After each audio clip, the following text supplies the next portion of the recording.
Merci beaucoup, Arpan, et merci aux députés conservateurs qui travaillent chaque jour pour rendre notre pays sécuritaire. Notre but, c'est encore d'avoir un pays où les gens ont des grands chèques de paie avec un grand pouvoir d'achat, qui peuvent dépenser dans des communautés sécuritaires, avec des logements abordables, unis sur une fière drapeau. Quand nous étions jeunes, on était capables de jouer dans les rues, que ce soit le hockey ou d'aller au parc. Nos parents n'avaient pas besoin de s'en inquiéter. On était capable de s'endormir sans peur de perdre sa voiture ou d'avoir un criminel entrer dans la maison pour nuire à la famille. Mais maintenant, après 10 ans des libéraux et des lois libérales, cette sens de sécurité qui existait au Canada, qu'on prenait pour acquis, n'est plus là. Il y a 6 ans que les libéraux ont adopté le principe de modération dans la loi C-75. Ce principe oblige les juges à libérer les criminels, et je cite, « dès que possible, dans les conditions les moins contraignantes ». Ça, c'est la cause. Voici les faits. Un homme de Saint-Jérôme, maintenant accusé de meurtre de sa conjointe, avait été arrêté 30 fois avant, depuis 2004. Il avait enfreint ses conditions de remise en liberté 16 fois. La majorité de ces crimes étaient liés à la violence conjugale. Ma question pour les libéraux, vous pensez que c'est correct que quelqu'un qui a déjà eu 30 crimes, qui a enfreint ses conditions de libération sous caution 16 fois, soit libéré? La responsabilité pour ce crime reste avec les libéraux. Oui, avec les libéraux qui ont permis à cet homme-là d'être libéré. C'est une loi libérale qui a permis sa libération, et c'est après des années et des années que les policiers, des victimes et des conservateurs ont réclamé un renversement des lois libérales. C'est pas comme les libéraux n'ont pas été avertis du danger de leur politique. Ils savaient. Mais qu'est-ce que M. Carney a fait? Il est allé en vacances d'été. Après des élections, il n'a rien fait pour renverser les lois libérales en termes de libération sous caution. Et maintenant, cette femme a payé le prix pour l'irresponsabilité de Mark Carney et des libéraux. Ce n'est pas juste elle. On voit aussi le mois dernier, Shakir Badi, d'Ajax, a été arrêté pour une violente intrusion dans un domicile en enlèvement qui ont grièvement blessé un homme de 54 ans. Il a ensuite été libéré sous caution. Il a été libéré sous caution. Écoute son bilan. Auparavant, il avait des accusations de tentative de meurtre, complot en vue de commettre un enlèvement, vol à main armée, déguisement avec intention, possession d'une arme à feu à autorisation restreinte sans permis, possession d'un dispositif interdit sans autorisation, possession de biens obtenus par des moyens criminels d'une valeur supérieure de 5 000 $.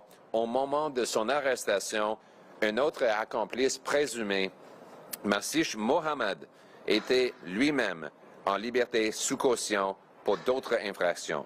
Ce n'est juste un peu des exemples des criminels. On voit qu'à Vancouver, les mêmes 40 criminels ont été arrêtés plus de 1000 fois dans un an. Donc, on parle, 6 000 fois. 6 000 arrestations pour 40 criminels. C'est-à-dire que chaque criminel a été arrêté 150 fois parce qu'ils étaient libérés par les lois libérales, surtout la loi C-75. On voit aussi, après avoir été reconnu coupable d'agression et de menaces, James Plover a été libéré en attendant sa sentence. 3 heures plus tard, il a sauvagement tué son ex-conjointe Bailey McCourt dans un stationnement seulement 4 kilomètres du palais de justice. C'est épouvantable et tellement évitable. Mais à cause de la libération sous caution des libéraux, ces tragédies ont été possibles. Ce n'est pas juste des histoires, c'est des faits. Depuis leur arrivée au pouvoir, les libéraux ont permis à 330% plus de criminalité de l'extorsion. Les agressions sexuelles ont augmenté de 76%. À cause des politiques des libéraux, les crimes violents ont augmenté de 55%. Les homicides ont augmenté de 29%. M. Carney a promis que les libéraux allaient faire volte-face sur la question de libération sous caution. Il a fait juste avant les élections une grande promesse. Il a dit, nous les libéraux avons appris de nos erreurs, nous allons renverser nos politiques libérales sur la criminalité. 6 mois plus tard, il est où la loi? Il est où? Ça fait 6 mois. Il a dit qu'il allait agir rapidement. C'est où?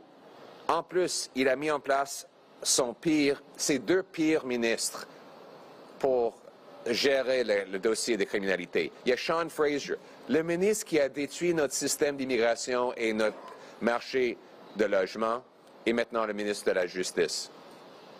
Il y a pour la sécurité publique le ministre Gary Nanasangri qui est dans un scandale où il avoue que la politique libérale sur la question de criminalité et d'armes à feu ne va pas fonctionner, mais ils vont aller de l'avant pour des raisons de vote. Ils valorisent des votes plus que les vies des Canadiens. Assez, c'est assez.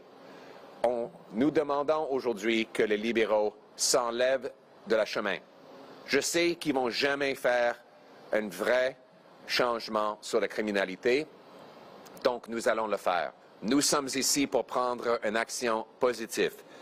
Nous avons mis de l'avant la loi d'Arpancana C-242 qui va éliminer la libération sous caution des libéraux et le remplacer avec des sentences en prison. Ça va éliminer le principe de caution. Juste un instant. Ça va éliminer le principe de caution pour faire en sorte que les criminels restent en prison. Cette politique que les conservateurs ont proposée a obtenu déjà l'appui de l'Association des policiers de Toronto, plusieurs défenseurs communautaires et Debbie Henderson, la porte-parole de la famille de Bailey McCourt.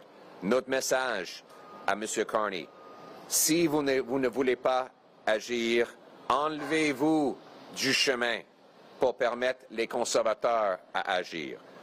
Aujourd'hui, les conservateurs vont présenter à la Chambre des communes une motion qui va accélérer l'adoption de la loi d'Arpancana pour mettre les criminels en prison et pour réparer le système libéral de libération sous caution.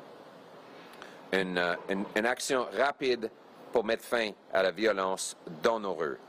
Donc, on n'a même pas besoin de l'appui des libéraux. On a juste besoin qu'ils s'enlèvent du chemin pour permettre les Canadiens à adopter la loi. En plus, nous proposons d'éliminer la loi libérale C5 qui donne les peines Netflix. C'est la proposition de Pierre Paulus. Éliminant les peines Netflix, des criminels trouvés coupables devraient être en prison. On va aussi mettre en place protégeant nos foyers, ce qui va permettre aux Canadiens de se défendre dans leur maison quand quelqu'un entre illégalement. La loi sur la protection contre l'extorsion, la loi des conservateurs qui va mettre en place des peines minimales pour l'extorsion. Les lois à trois prises aussi va faire en sorte qu'un criminel qui a 3 convictions sérieuses va rester en prison d'au moins 10 ans sans libération sous caution, libération conditionnelle et sans libération du tout. Donc, c'est le temps d'agir. C'est le temps de rendre nos communautés sécuritaires. Nous sommes ici pour instaurer le Canada, où chacun qui travaille fort peut avoir une belle vie dans une belle maison, avec de nourriture et des maisons abordables, où leurs enfants sont sécuritaires, ils sont capables de jouer dans nos rues et les Canadiens peuvent s'endormir sans crainte. C'est ça le Canada qu'on avait auparavant, c'est ça le Canada qu'on va réinstaurer.